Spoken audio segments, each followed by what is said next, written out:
Welcome back, TAC listeners, to another episode of the Artful Chiropractor Podcast. My name is Ray Daniels, and this week I am honored and excited to bring to you Kay Ledson. She is an absolute warrior mom, which you'll find out more about that later, but she is a mom of a son who had a very tragic spinal cord injury while snowboarding back in 2000 when he was around 18 years old, and was given absolutely no hope for his recovery. And Kay took that prognosis and just pretty much threw it out the window and said, that is not going to be the reality for my son. I'm going to keep the details relatively short because she goes into it quite heavily throughout the interview, but I just want you all to keep in mind the parallels and the principles that transcend her story and we're able to take right into our lives with the people that we're going to be serving, and how important it is that we inspire hope and we use words that are congruent with what's possible for people. That was a major takeaway that I had with Kay Ledson, and really what she had to do to create hope for her son when she wasn't given it. The story of Kay and her son, whose name is Josh Wood, brought so much hope to so many people that they were reaching out to her and wanted to connect with her, that she felt called to walk across the United States, bringing awareness to spinal cord injury and activity-based rehab. And that is actually where Dr. Lance Von Stade met her for the first time when she was on the stage at Life University speaking at an event for WCCS. Overall, I think you all will enjoy this conversation, and it's also really awesome that they actually had a chiropractor who was a huge part of their team, so that was really inspiring for me to be able to see the type of impact that a chiropractor had along their journey as well. So without further ado, welcome to the podcast, Kay Ledson. Kay Ledson, welcome to the Artful Chiropractor. Thank you so much for making the time today and having this conversation with me. My pleasure. Yeah, it's really exciting. We've got to talk for the last 30 minutes or so and just dive deep into your story and the story of Josh and his recovery.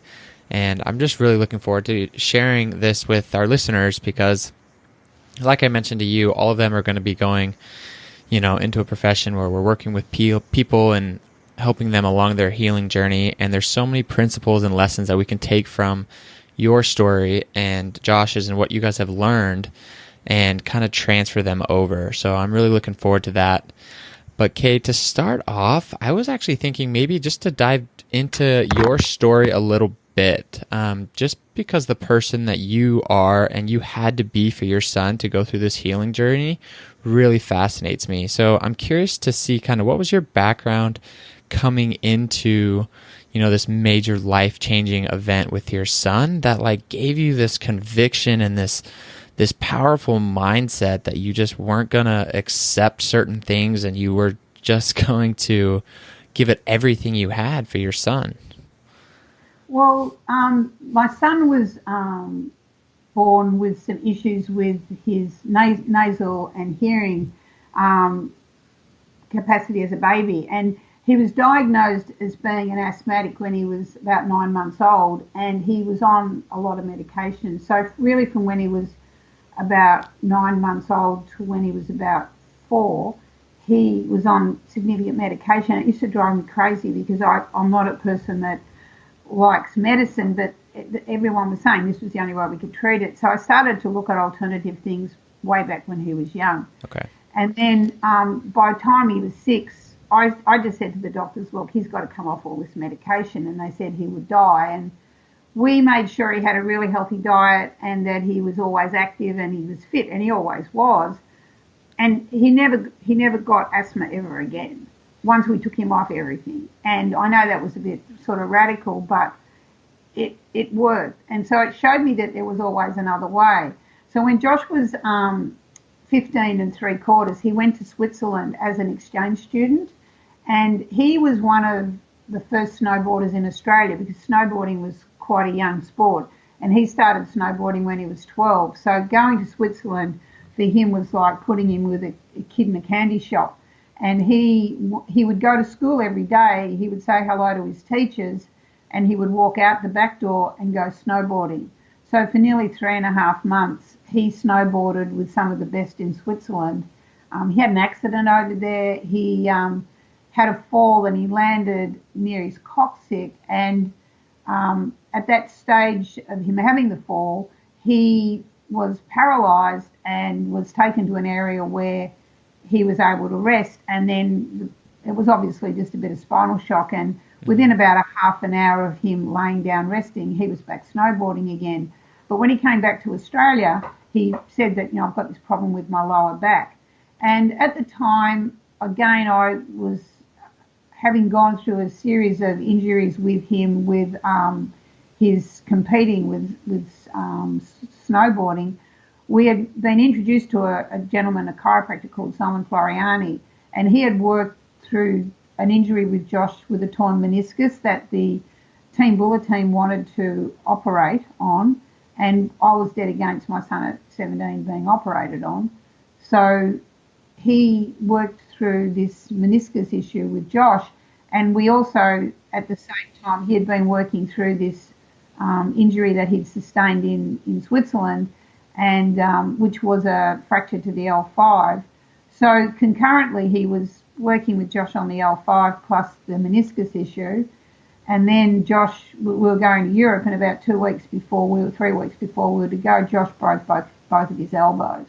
And so I was furious with him. So again, we went to Simon with the x-rays, and Simon said, well, we're going to have to work through all this. I mean, you're probably getting the impression that my son's a bit of a nightmare. Extremist with the snowboarding, yeah. Yeah, and snowboarding and BMX racing. And so, but the underlying thing was that we went to Simon rather than listening to the doctors, because I'm just one of these women too that just don't like having operations on 17-year-olds' knees as well. So, Simon, the Friday before Josh's accident, so this whole process of the meniscus and the fractured L5 and the broken elbows was over a 2-year period. So at the end of 2 years, Simon said to Josh, your back's as good as it's ever going to be, just go for it and enjoy your snowboarding. And Josh was about to be signed as a professional snowboarder the week after Simon had discharged him. Anyway, on the Sunday, he was on Mount Buller, which is a ski resort near where we live, and he and the boys decided to build a jump across a commercial road in the village. And several people reported them.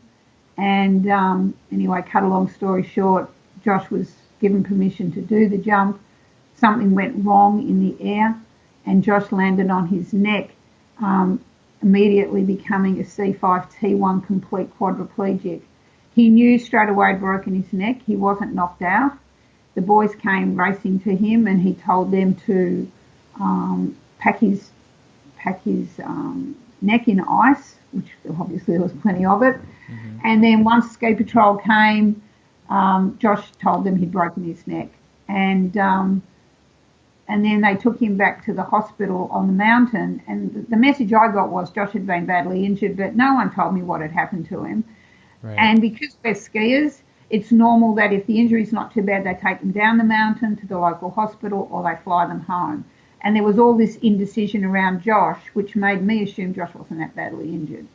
So I just kept saying to him, saying to the medical team, bring him back to Melbourne, because I don't want to come up to the mountain. So anyway, they told me they were going to fly him back. So I was relieved, and they told me he was going to the Spinal Hospital in Melbourne.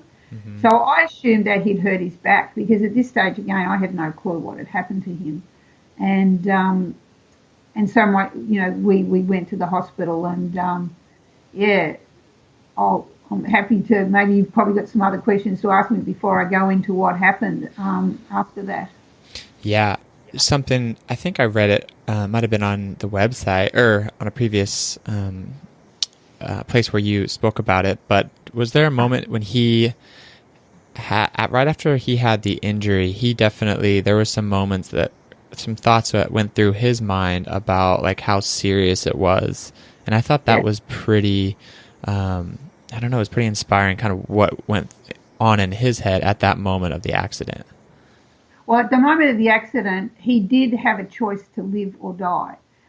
He felt his So he's laying on the road waiting for the medical people to come, and his body started to shut down. And he went to say to his friend Daniel that was with him to look after Casey. That's what he called me. He didn't call me Mum, he called me Casey.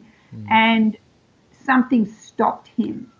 And I think, and it's interesting, I've spoken to a lot of people that have gone through catastrophic, especially cervical, spinal cord injuries, and they're really special people that have really gone on to get recovery beyond all odds.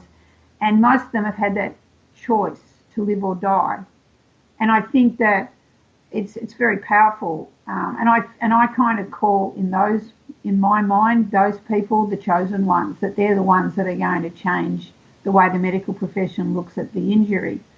But there certainly was a time, like the night of the accident, no one told us what had happened to Josh. We just honestly thought he'd been injured. And because he'd had so many injuries, I wasn't overly worried because I knew he had a great capacity to recover.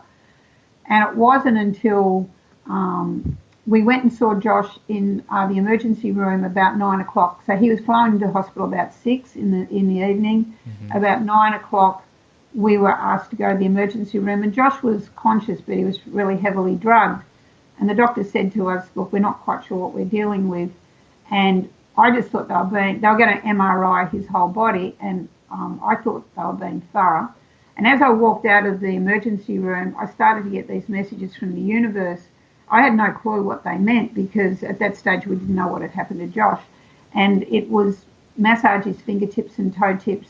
There are people around that will help you and never give up. And it was a message that just kept on playing in my head, like someone was saying, screaming at me, listen, listen, listen, this is important. And then about 3 in the morning or 2 in the morning, we were taken to this office in the hospital, and we were told that my son was a C5 T1 complete quadriplegic. He would never get out of bed again. If he lived, he had less than 3% chance of any recovery. And my heart broke, but I lost it because these doctors are supposed to be the best of the best, and they gave up on my son in 9 hours, and that is not acceptable. So then I had a whole issue with them because I said my son can't know the extent of his injury. He knows that he's broken his neck, but he doesn't know that he's a quadriplegic, and he had to have quite a long operation to rebuild the vertebrae because the vertebrae at C6, C7 were totally shattered and there were fragments in the spinal cord. Okay, I want to interrupt you real quick. Yes, I just want to highlight how important that was, I think, for you. Like, just to not allow your son to hear that label. And, you know, I think that is just so crucial because you wanted to inspire hope, right? You just got a message of no hope, and you didn't want to accept that. And that's huge.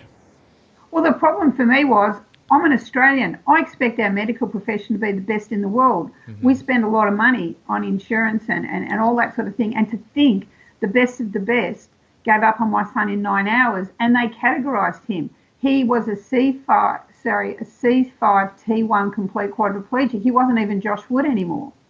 And he had that label. And I said to them, you cannot tell him his spinal cord's crushed. And they said, well, he's 18 and a half. He's entitled to know. And I said, tomorrow morning I will have a medical power of attorney. If you tell my son the severity of his injury, he will die, and that will be on your head.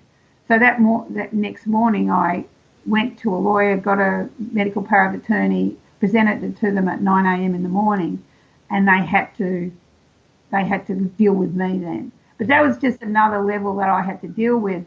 And the other problem was, I said to them when he was being operated on, and this is really important, on the Wednesday night, his surgery was scheduled to be very late at night. And for the first time, I kind of went home to get some sleep.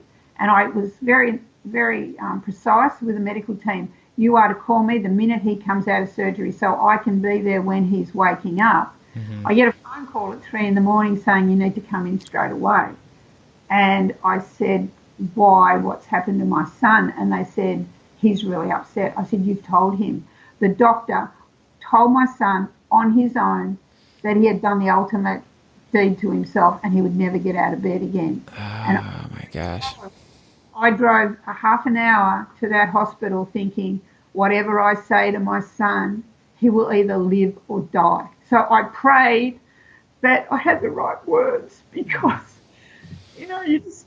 it's just the worst position a parent's in. And they had no right to do that. I had all the legal rights to deal with my son, but they told him in such a cold, hard way. So when I got to the hospital, my son called me over and he said, Mum, they've told me what's happened. I want you to take me into a paddock and get me a gun and somehow I'm going to kill myself. And I said to my son, have I ever made a promise to you that I haven't kept? And he said, no. And I said, have I ever lied to you? And he said, no. I said, well, I'm not going to lie to you now. You had a choice on that road to live or die. You made a choice to live. So I don't know what we're going to do, but what I can tell you is you will get some recovery. And in my view, I believe that you will walk again. But I don't know how it's going to happen and I don't know what we're going to do, but there will be a way. You have to trust me. And straight away, we started setting goals. Mm-hmm. And the other thing is, Josh's goal was to walk. He would never have walked. We set goals like being able to sit up in bed, being able to turn over, being able to transfer from the bed to the chair. So we set a whole bunch of little tiny goals that ultimately gave him the chance to walk again. And his major goal, which I don't even know if he's achieved yet, it's probably not so important these days, but in those days his goal was to be able to walk down the road with his friends without them having to wait for him. And people look at me and go, what kind of goal's that? And I go, that's everything. Right. That's everything. Yeah, and I don't know, for me it's so inspiring to see that the conversation that you had with him in that moment and how his connection to you, far outweighed, what he was told from the surgeon or the doctor about what label that he was given, but yet he was able to, with your words and, just that connection, you guys were able to join together and you didn't know how it was going to look, but you were going to go forward and do everything you possibly could. And yeah. I know at that point you got a huge team together as well. So I'm really curious to how you started to form his rehab pretty much on your own with a team when maybe the medical field kind of was given up on what was possible. Well, I think what the thing is that I'm the first to say that Josh's medical team were very talented medically and skilled surgeons. Mm-hmm. So what I learned very quickly was that doctors are good at mending, but they're no good at healing. Right. So once they're mended, once they've done their operation or they've finished the surgery, that's it for them. And then that person is, in their view, a C5 T1 complete quadriplegic. And one of the surgeons said to me, Josh is part of the silent epidemic. And I went, well, what does that mean? And he said, well, he'll either become a drug addict, an alcoholic, commit suicide, or he'll get lucky. And I went, oh, what does get lucky mean? Because this is like positive. It was the last thing he said. He said he'll accept his life in a wheelchair. And I said, and what about recovery? And the doctor just looked at me and said, you just haven't listened to us. Josh's opportunity to recover is basically less than 3%. Right. So, we were up. But the morning after the accident, I went and saw Simon, our chiropractor, because he was Josh's friend and he was our friend and I trusted him. And I told Simon what had happened and Simon was devastated like I was. But Simon said to me, and it was really important, he said, look, Kay, I've worked with Josh on so many injuries and Josh has got a very powerful mind. And if anyone can get any recovery, and again, Simon's not saying walking or anything, Simon's saying any recovery, then Josh is the person to do it. Mm-hmm. And so I also, and again, this gets a bit out there, my best friend was a psychic healer and she obviously knew about what had happened to Josh and she kept on saying to me, you and Josh have served an apprenticeship and we just have to have faith that the people will come into our life.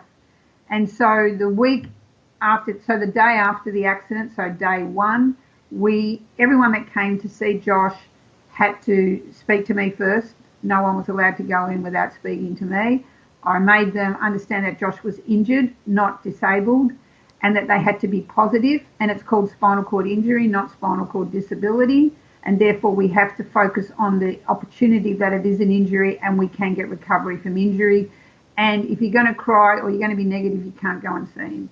And so, but the other thing I want you to do is I want you to massage his fingertips and toe tips while you're talking to him. He won't like it. He'll be mad with you for doing it. Do it anyway, because we have to do it. So we had sandalwood oil, because sandalwood oil, I've spent a lot of time in Asia. Sandalwood oil is a really good healing oil. So everybody had sandalwood oil, massaging fingertips and toe tips, and it was positive. And so we were never negative. And the other thing we did was we never researched the internet, and I still to this day haven't, because it gives me boundaries and I hate boundaries. But the other thing was that we didn't mix with anybody else in the spinal unit. I really did not care about anyone else's problems, fears, injuries. I know that sounds very selfish. I had to just focus on my son. Right. And so whilst we were always pleasant and polite to the people in the ward, we never got into it being involved with them at all. And I think that, we were our own team. Mm-hmm. Ultimately, through Simon, we brought in a reflexologist. Now, everyone was brought in behind closed doors. I set up a pattern that every time we had visitors, whether it was day or night, once he was out of ICU, he was put into the critical unit, I would close the curtain. So even if it was just friends or mum coming in, we'd close the curtain. So at night, I would bring other practitioners in when it was quiet. And so, we brought in a reflexologist. My friend Rose did a lot of work with crystals. We had someone come in that was realigning Josh's chakras. Our goal in the beginning was to make sure that the energy was flowing through Josh's body, even though he couldn't move it. So if he couldn't use it, we'd use it for him. And then Josh was taught visualization and meditation, and Josh asked us to bring in an anatomy chart, which we positioned so he could see it. And so cool. This is actually a cool story, because Josh figured out how he could put an imaginary video camera from his eye, bring it internally through his body, so that he walked the video camera through all the ligaments, tendons, muscles, blah, blah, blah, to his big toe. He then brought the video camera to the top of his big toe and positioned it visually on the top of his big toe. He attached an imaginary spider web from his eyelid to his big toe, and he blinked his eyes. And he blinked his eyes for hours and hours and hours every day, and 2 weeks later his big toe moved. Oh my gosh, that's amazing. Okay, the human body has an amazing capacity to heal itself. Yes, it does. Okay, who taught him maybe visualization strategies or the meditation, or did? My friend Rose, the psychic healer. Okay. She brought in someone that could teach him TM meditation. So that's the meditation where you have a word. Yep. And so Josh became a master of that. And then the visualization was, again, she taught him that. And obviously Simon believed in that as well. So with the team, we always collaborated with each other. So the two, I guess, team leaders that wasn't me was Simon and Rose. Rose would meditate every day and ask for guidance from the universe. Mm-hmm. And the universe would give her messages, and often she didn't understand them, but it was to do with the physical side of Josh's body. So we would have a meeting with Simon, and often she couldn't explain it properly, so she'd draw pictures, and Simon would go, they're his meridian lines. We need to make sure they're attached. We need to make sure the energy's going through them. And so it was all this constant collaboration between Rose and Simon, and also our general practitioner, which is our normal doctor. Mm-hmm. He was also involved as part of the collaboration team. And there were times that, I'd get scared because I had no clue what was going on. All I knew was that if we didn't do this, that my son would die. I would often talk to Graham, and I had Graham's private phone number, and I would call him. And then Simon suggested bringing in a reflexologist, and then once we could take Josh out of hospital on weekends, we were told about this acupuncturist that had been trained in the spinal hospital in Beijing, and she was awesome. She was a Chinese lady, didn't speak any English, but she just knew what she was doing. So the upshot of it all was that Josh walked out of hospital 4.5 months later. Wow. His spinal cord has never recovered. It's actually got worse because of scar tissue from when the bone fragments went into his cord. Mm-hmm. But he continues. He drives an unmodified car. He snowboards. He has a lot of issues with neurogenic pain. In fact, he describes it as from his injury level C5 down. It's like his body's on fire and someone's scratching fingernails through his body, but he never takes any pain medication. He has a lot of issues sleeping, and sometimes he takes a prescription drug to help him sleep. Right. But most of the time he's drug-free, and he has been drug-free through most of his journey. And he also just 3 years ago now, fathered a son naturally, which we were told was impossible, that Josh would ever be able to father a son naturally.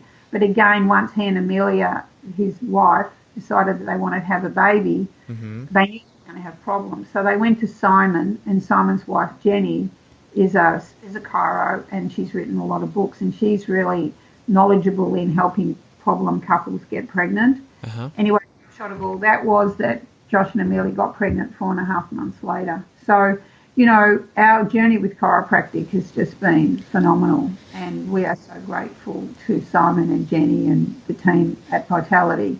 Mm-hmm. Because when the doctors gave up on my son recovering, they didn't, and that's so powerful. Yeah, and just to recap, I think one of the things I wanted to bring up, and you brought it up as well, just how, the surgeons, their team, they're so good at what they do, and we're not trying to discredit that at all, but it's kind of the afterwards of like, whether the label or the fact that there's no chance. I think that is the missing link. It's just like, you can give all the information and then be like, I don't really know, what's possible from here, right? At least tell you that they don't know, because that, like you said in the pre-chat, that's more inspiring than there's no chance, right? So it's interesting. I had an interesting conversation with a doctor in America recently. I won't give you too much information because people can figure out who it was, but he was basically a doctor. He understood spinal cord injury, mm-hmm. And he now is injured. And he said to me, I just used to fix it, but I never had any clue of the ramifications of it. Mm-hmm. So he would just do his surgery, and it was like next, and do his surgery next. So he never dealt with the patient again. Right. And now that he's injured, he's totally got a whole different slant on recovery. And it was just interesting talking to him, and I spoke to him about visualization and meditation, and he had used visualization a lot in a hobby that he had, but he hadn't kind of connected the dots to use it for recovery. And, I just found that fascinating, that I think that the medical profession, the doctors that worked on my son, I would say are the best in the world mm-hmm. at medicine. And they did a fabulous job, but they need to develop more of a collaborative attitude when dealing with someone, because it's not just about fixing the cord and rebuilding the vertebrae. It is about patient management ongoing. And I can prove to you, and one of the reasons that I walked across America recently was that I wanted to put the word on the ground about recovery being possible, and it's all about, if you can go to activity-based or restorative therapy after you've been injured, which is not covered in Australia or America by your medical insurance, it is proven that if people have got the right attitude, that they will get recovery. Will they walk? Who knows? But will they be able to maybe feed themselves or cath themselves or transfer from a power chair to a manual chair or be able to drive? Those people are always healthier. Mm-hmm. They are less likely to be a burden on the health system. Like my son's C5T1, normally with that level of injury and that damage to his cord, he would be in hospital 3 or 4 times a year. My son's been in hospital in 18 years, probably 6 times. And 4 of those times have been a result of his injury with something that's gone wrong. But the point is that if you're healthy and you have a healthier lifestyle, you have a better attitude, you're more likely to go on to college or to university or to have a career change. Obviously, some people need to. But the problem is that spinal cord injury is a first world problem.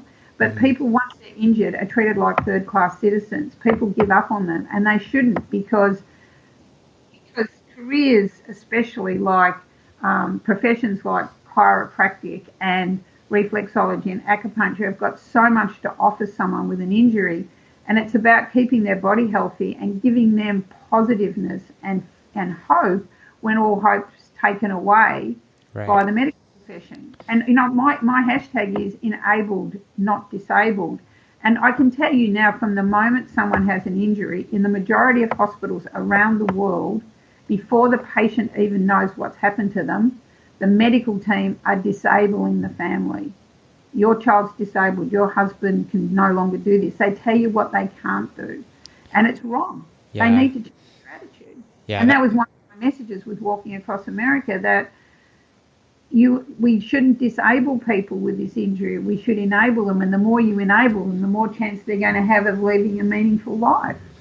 Right. Yeah, that's a huge takeaway for our listeners, I think, is really being really precise and meaningful, like with the words that we're using with the people that we serve. I mean, it's so important, especially when it's not taken into consideration with other providers that they're seeing. And something that you also mentioned earlier when you gave a talk at Life U was just the power of collaboration with Josh's healing journey. I think the younger generation of chiropractors, I mean, they're so much more open to that. And and I think that's going to be huge. Just, I mean, to see what was possible with Josh and Simon being, a chiropractor and being a piece of that healing journey is so inspiring. But yet he was still advocating for other providers and how they could help. Because at the end of the day, it does become about the person, and it's not about any one profession, leading it. I agree. I mean, that's what I said to the young students at university. I said, you've just got such a powerful opportunity with your profession.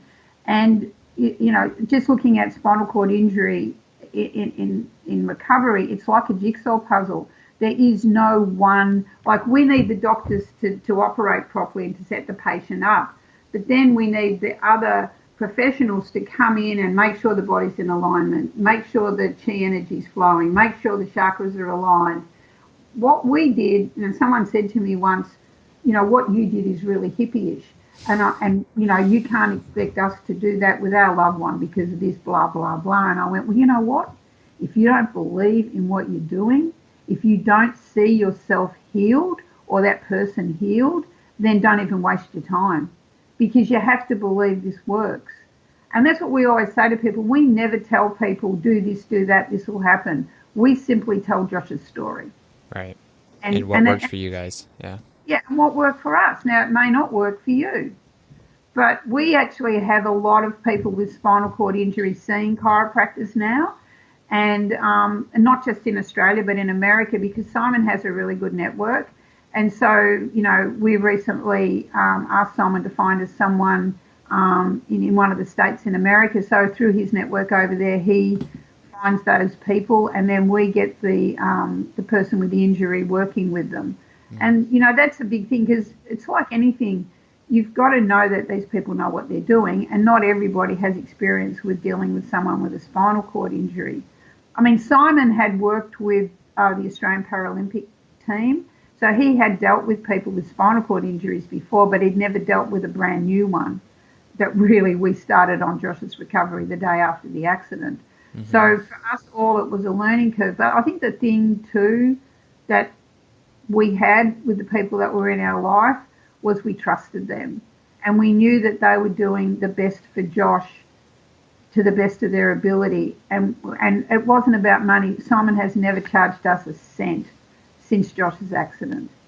And Simon's been dealing with us for nearly 20 years now. So we've never, ever paid a bill to Simon. And that, my friend, is a commitment of someone who cares, And I'm so grateful to Simon. And I know that I would not have been able to walk across America if I hadn't had Simon working with me for 2 years prior to me starting that walk, because he taught me about listening to my body and fixing things. And, after every long walk I would do in Australia in training, he would ask me, so what happened? What were your legs doing? What was your body doing? And so he would make me think about my body. And for that whole walk, if I felt some sort of injury happening or some soreness, I was thinking, what am I doing wrong? What do I need to adjust? And, that was him teaching me that. And if he hadn't have taught me that, I'm honestly sure I would never have been. Yeah, let's talk about that a little bit, Kay, for our listeners who are kind of wondering what's going on with this walk.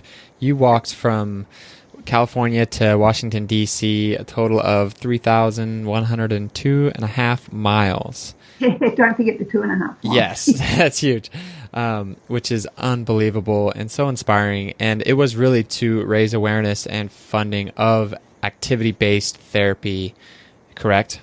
Yeah. So and to share your story and Josh's story as well. Yeah, so what I did was, for 18 years, I've been very frustrated that things haven't changed, and that even in America, it's getting a little bit better there in the hospitals, but the actual treatment, once the person is injured and they're in a hospital with some sort of physiotherapy department, it's pretty much cookie cutter stuff what you can do, aligned with whatever the medical insurance says.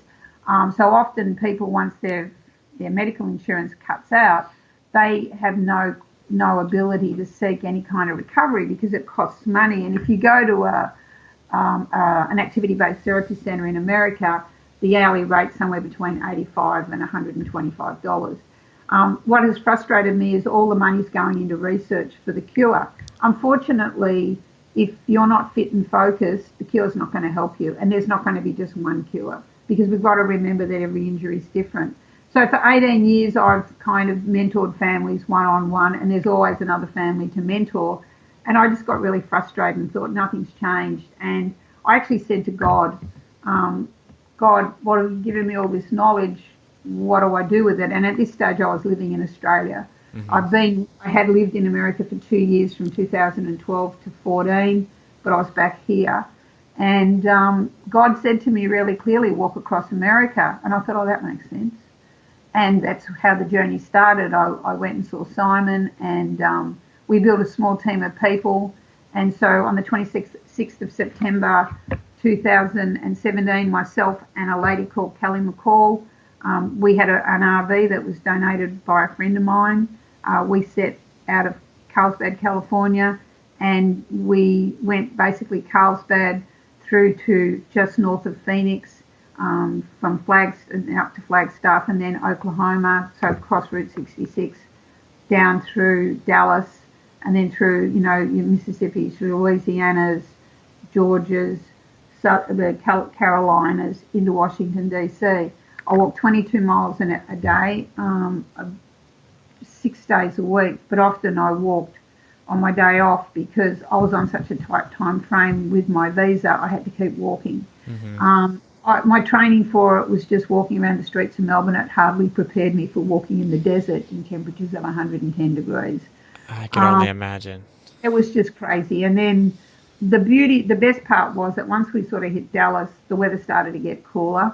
And so I was able to, even though I walked some days in sub-freezing conditions, it was always easier to walk in the cold than the heat because I could always take clothes off, But I did it, and I'm 68. I celebrated my 68th birthday on the 16th of March. The thing that was amazing to me, and I spoke to Simon about this yesterday, was, and the other thing is in America you can't walk on interstates. So, our route essentially was initially sort of I-10, and then we went up to I-40, but we could never walk on interstates, so we had to always walk on roads with shoulders. Mm-hmm. Because it was just too dangerous to walk on roads without shoulders. And for the majority of the walk, except when I was in cities, I was walking on my own. And that was tough. It's a whole mind-body thing, but the mind is your most powerful weapon. And, you know, I really had to fight hard. But the interesting thing, and this is what I said to Simon yesterday, was I always walked purposefully. So when I was tired and I was over it and I was frustrated and I was cold or I was hot, I honestly believe God walked with me. And I know that sounds ridiculous, but I never not walked with purpose.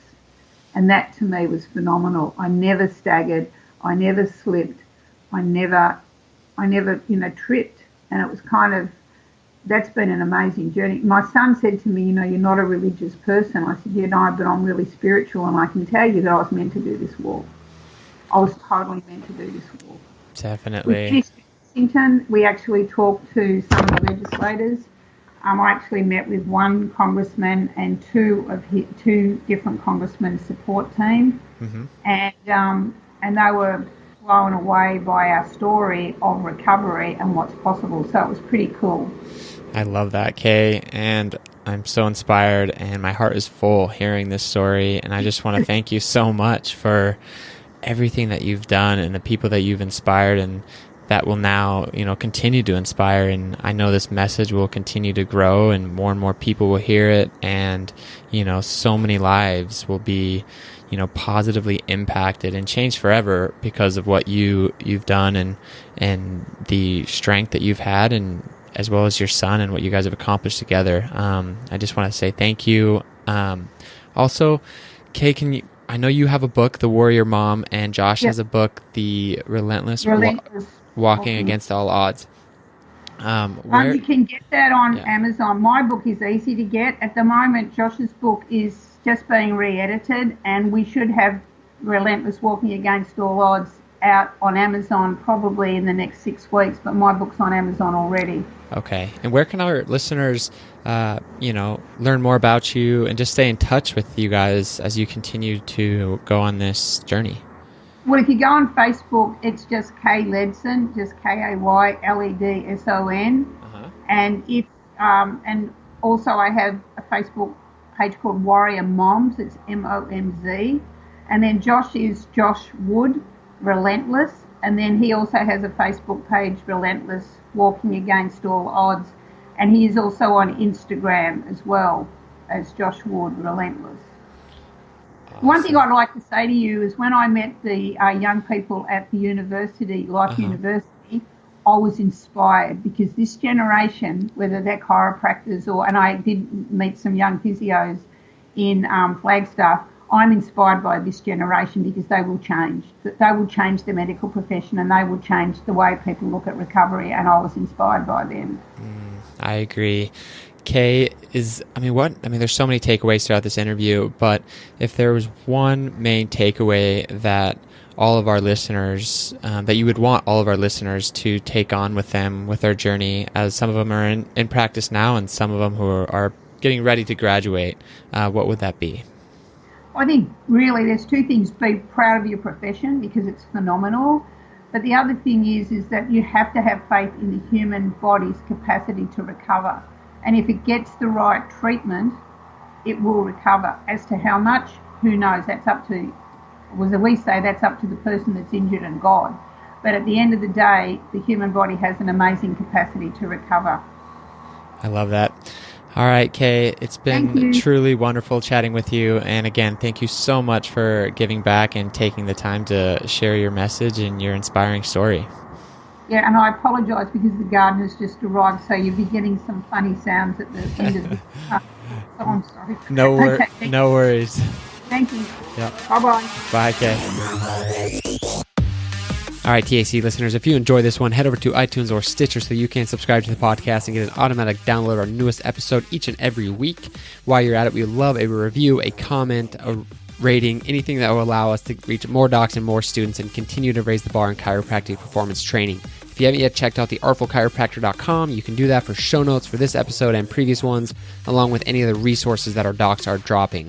And if you haven't yet checked out the Kairos Training Culture Community Facebook page, you have to get there, send a request with a message of who you are and why you want to be a part of the group, because there are so many amazing golden nuggets that are being dropped every single day that are elevating the chiropractic performance game. So with that, I hope you all have an amazing rest of your week as always. And until next time, peace.